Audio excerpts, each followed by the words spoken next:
युद्ध के मैदान में सबसे घातक हथियार कोई तलवार नहीं होती, कोई ब्रह्मास्त्र भी नहीं, वो होता है घमंड। रामायण के महायुद्ध के सदियों बाद दुनिया को एक नया सर्वश्रेष्ठ योद्धा मिला था, अर्जुन। महाभारत का अजेय धनुर्धर।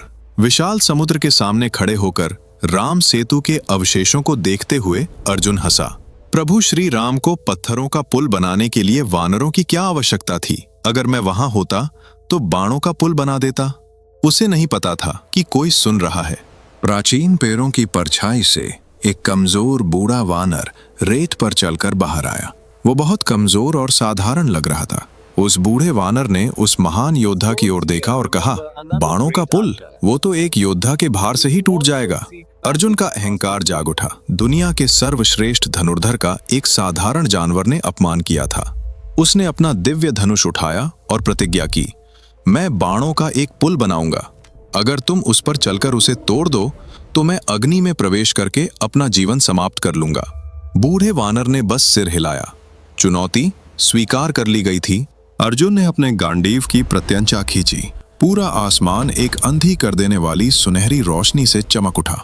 हजारों नहीं, लाखों बाढ़ गरजते हुए समुद्र पर बरस पड़े।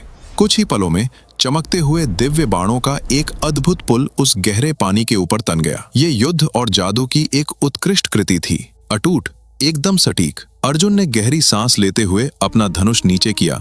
उसके चेहरे पर जीत की मुस्कान थी। उसने पुल की ओर इशारा किया, चलो। उस कमजोर बूढ़े वानर ने एक कदम बढ़ाया। उसने अपना एक छोटा सा पैर उन सुनहरे बाणों पर रखा। समुद्र हिल उठा, आसमान कांपने लगा। उसके भार के एक छोटे से हिस्से से ही वो अटूट पुल दर्द से चीख उठा। बूढ़े वानर ने दूसरा कदम रखा। वो दिव्य बाण कांच की तरह चकनाचूर हो गए। वो पूरा भव्य ढांचा उस अंधेरे उफनते समुद्र में ढह गया। अर्जुन घुटनों के बल गिर पड़ा। उसका अजेय घमंड पूरी तरह से टूट चुका था। अर्जुन हार मानकर अग्नि में प्रवेश करने की तैयारी करने लगा, लेकिन तभी वो कमजोर वानर बदलने लगा। उसका वेश उतर गया। रामेश्वरम के तट पर एक चकाचौंध कर देने वाली दिव्य रोशनी फैल गई। अर्जुन के सामने खड़ा वो कोई साधारण वानर नहीं था। वो परम भक्त थे, अमर योद्धा, भगवान हनुमान। हनुमान जी ने रोते हुए धनुर्धर की ओर नीचे देखा। शक्ति, उन्होंने कहा, ईश्वर का वरदान है, लेकिन जिस पल ये अहंकार में बदल जाती है तुम उसी पल हार जाते हो।